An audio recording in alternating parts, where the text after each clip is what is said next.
welcome to Candlelight Chat Episode 1. And this is somewhat of a spin, hearkening back to American history, political history, if you will, with President Franklin D. Roosevelt and what were known as the fireside chats during his first 100 days of office.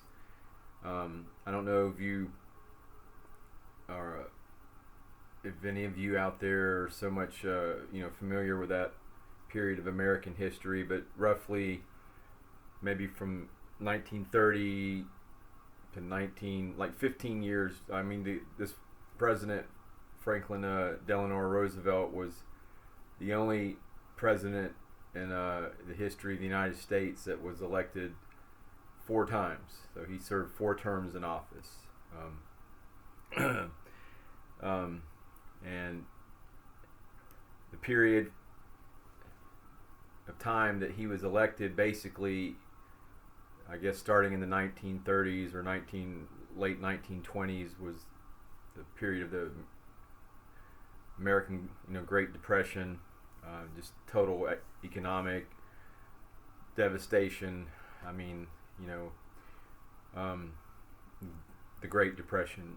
So that was, he started, his first term, seeing, kind of having to deal with all that, and I guess the New Deal. So anyway, this candlelight chat, kind of hearkening back to that time, when we had a president of the United States who was broadcasting, talking to the United States, the American public.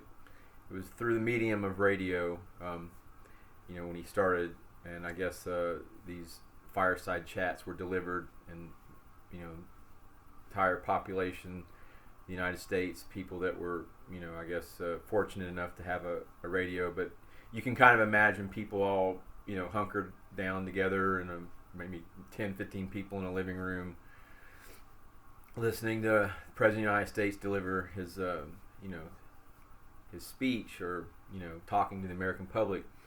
And anyway, this guy had 4 terms, and he started in the Great Depression, and he was elected for a 3rd time, I guess, at the onset of World War II.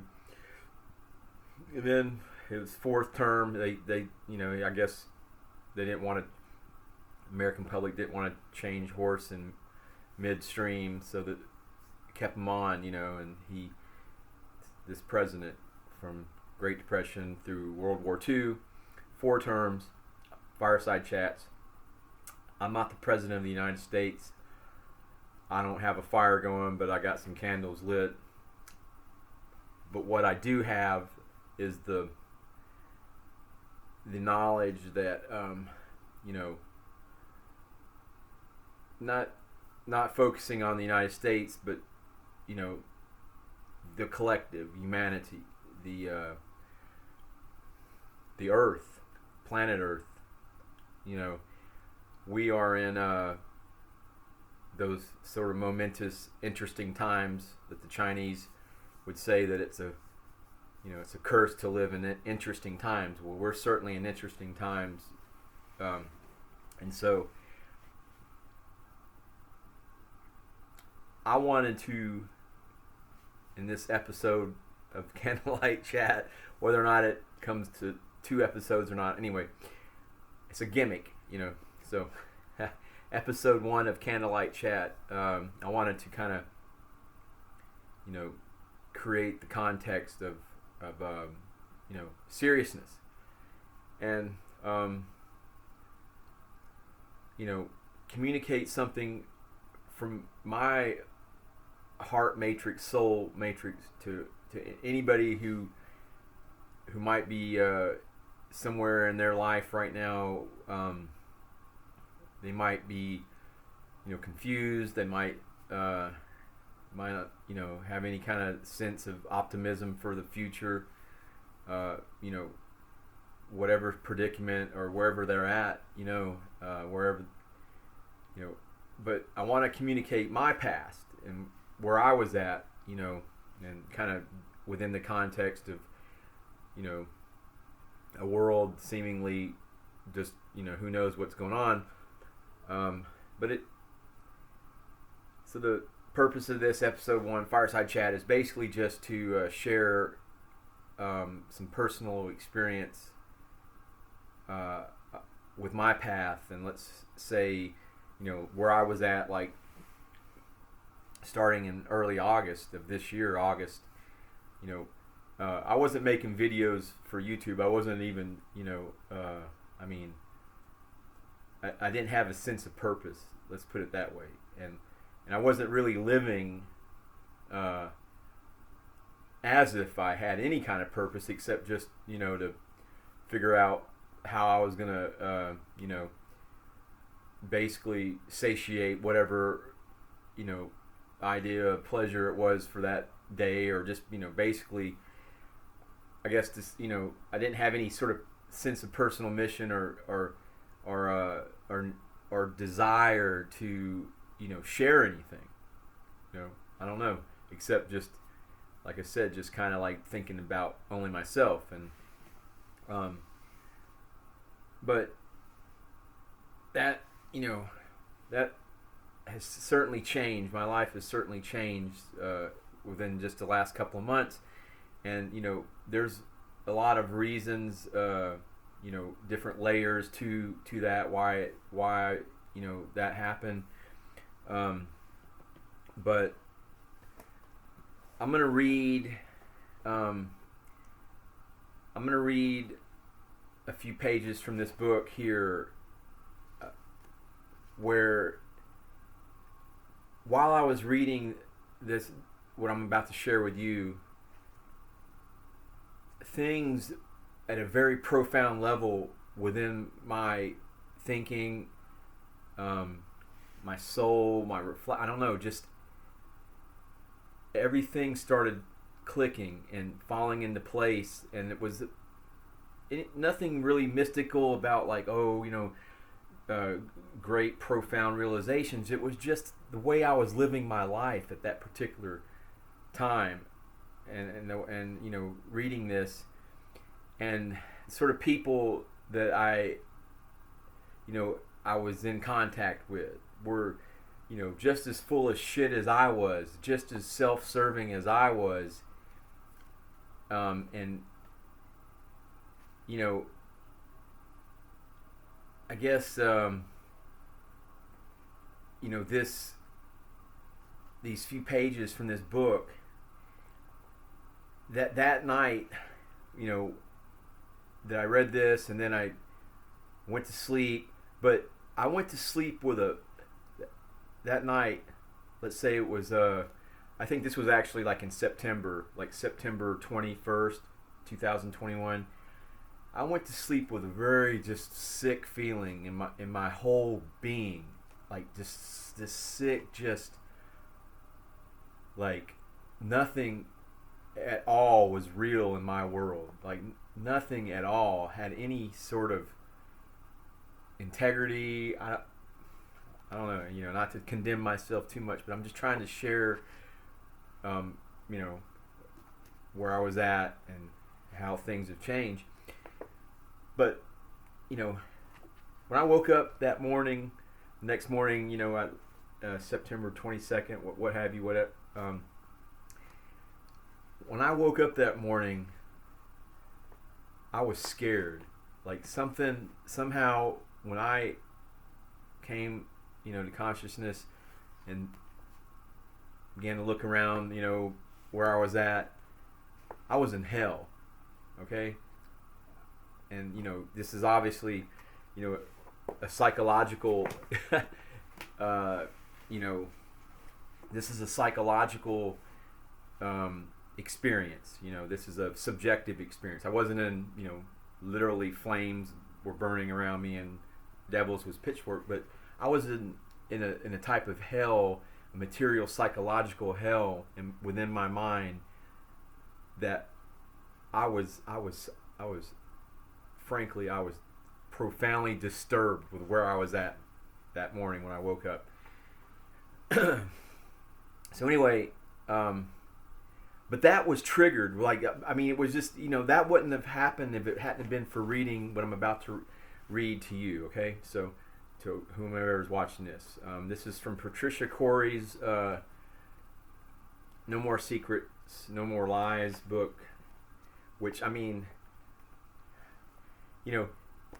look, I don't know where anybody's out, where they're at with how they're viewing current events or things, the future of where we're heading, but things are pretty precarious in our world. Okay, I mean, as as world changing and as potentially hazardous for everybody out there as it was in the 1930s and the Great Depression and going into World War II. That's kind of where we're at in our timeline in this world. So anyway, I'm going to read this passage, and this is within a chapter, basically referring to multiple timelines and things of that nature. But anyway, it says, "Let us now consider the soul's progression from death to rebirth. When it is ready and all has been prepared for the new life, the soul prepares the dynamics of that conscious crystallization as focused intent to enter the physical and take form. It awaits the flicker that lights the gossamer web of light when conception of the pre-selected sperm and egg takes place. So soon after the emergence, the conditioning of infancy initiated by those prenatal impulses received in the womb ground the newly entered soul in the illusions that it has selected for that particular lifetime. The veil once again cloaks the soul mind of all prior experience with only shimmerings of recall for those who desire and eventually train for the opening of the third eye.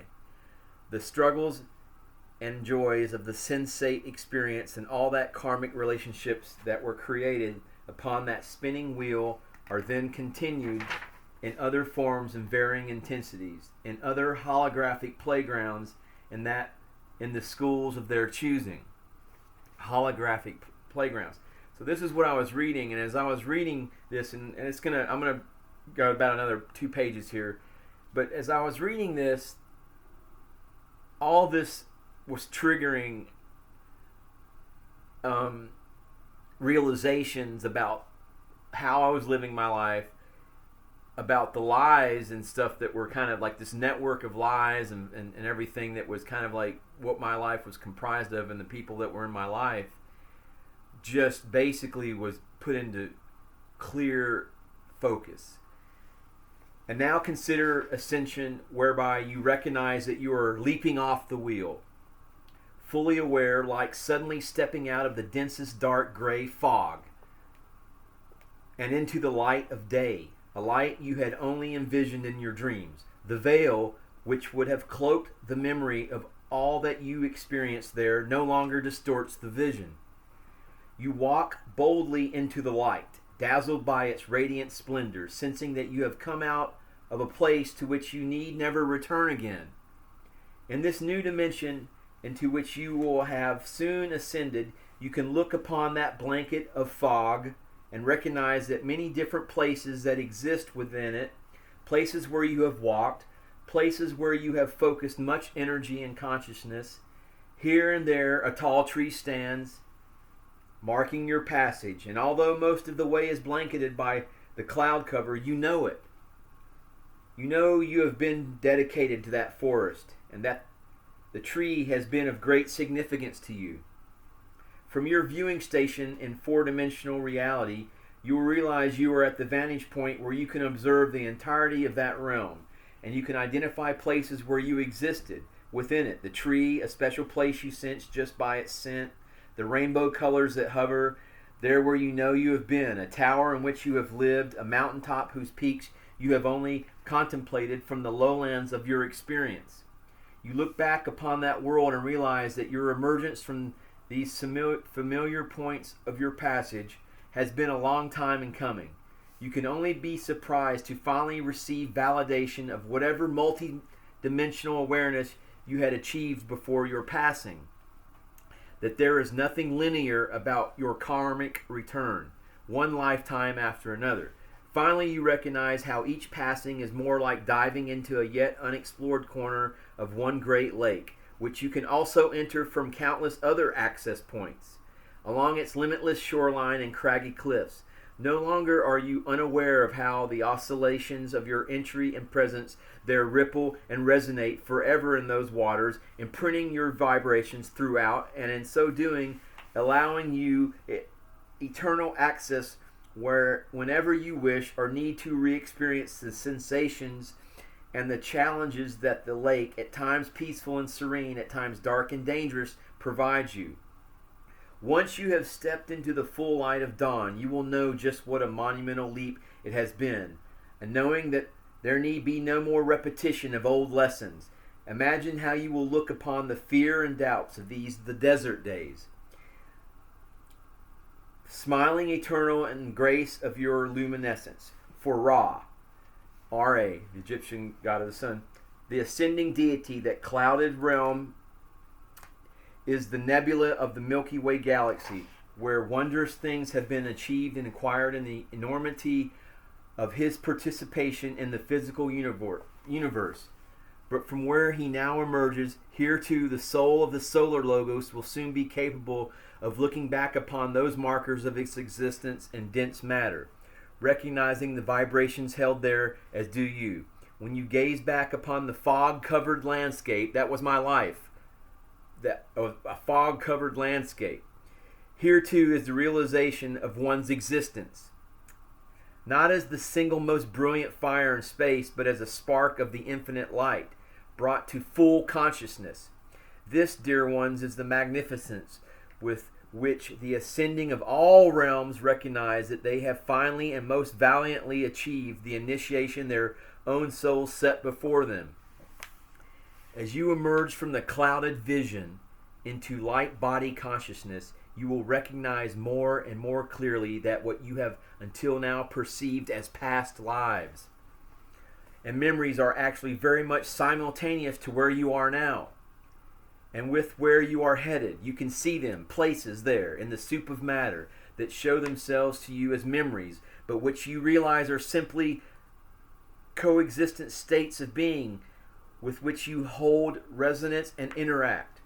Soon you will realize fully that what you currently believe to be past life memory is in actuality the mind's exquisite capacity to recognize a harmonious space upon the strings of superconsciousness, which play the major chords of the universe, and its ability to play the same chords from the music of the soul. It is not unlike the musical training of an operatic singer or vocalist who must reproduce a specific musical note when the pianist hits the proper key. In that moment, the mind instructs the vocal cords to vibrate at that same frequency, stimulating the throat chakra engines to perform that task and then producing the resonant note. Every cell of your being so plays its instrument, the DNA helix, in order to sing the music your mind is creating within you and manifesting as sound across the wires of the material realm into the ethers of parallel universes.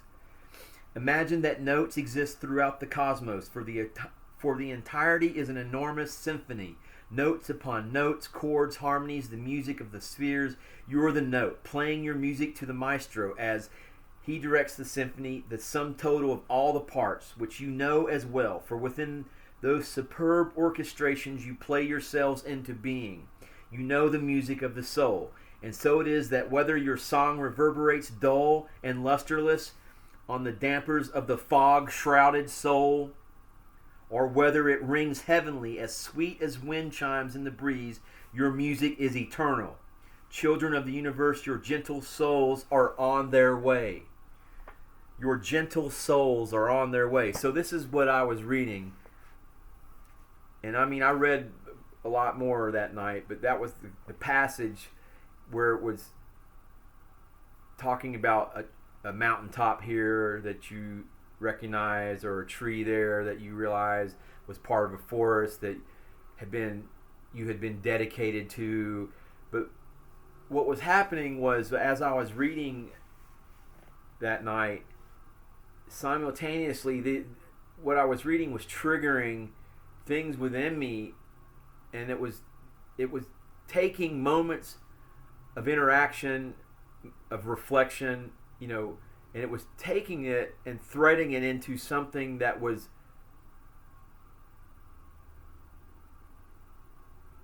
basically showing me just how fragmented I was living my life at that, as I understood it. But somehow the ego considered that my life, but it wasn't any kind of life at all. And so, as compared to the kind of life that I have now, which I would say is a life purpose-filled, polarity, I guess, being lukewarm, like as Jesus said, either be hot or be cold. Don't be lukewarm or I'll spit you out of my mouth. Well, reality, I was living lukewarm. I was just kind of this, I wasn't either here or there. I wasn't dark, light. I wasn't good, bad. I was just kind of like, an amorphous mass of self, gratifying, without purpose. So anyway, that was being all these kinds of, realizations as I was reading that.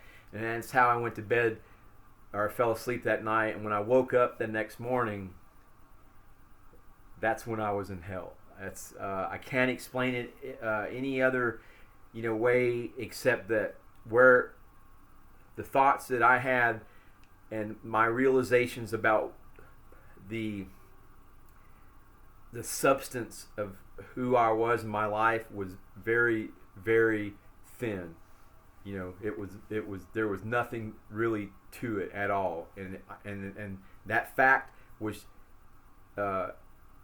presented to me in the sense that I was trapped within my material possessions. To put it in one way, it was like, I don't want to go into it too much more, because I would say that technically I was probably insane at that point, but through willpower and and through I called my mom. That was apparently it was a good thing to do. I talked to my mom, and I told her. I said, I told her where I was at. I was scared, and so anyway, things from that day, that morning, began to unfold, and I want to kind of draw this part of the episode 1 of the Candlelight Chat down.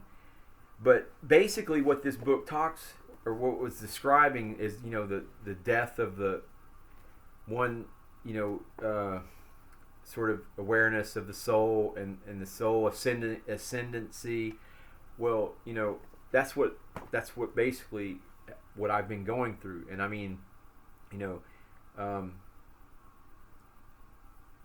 don't know what any of you people, anybody out there might be going through, but I want to encourage you to really dig deep, to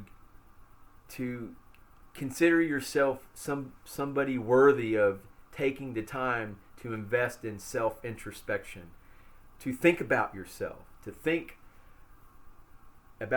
as somebody important and not somebody who's been marginalized by,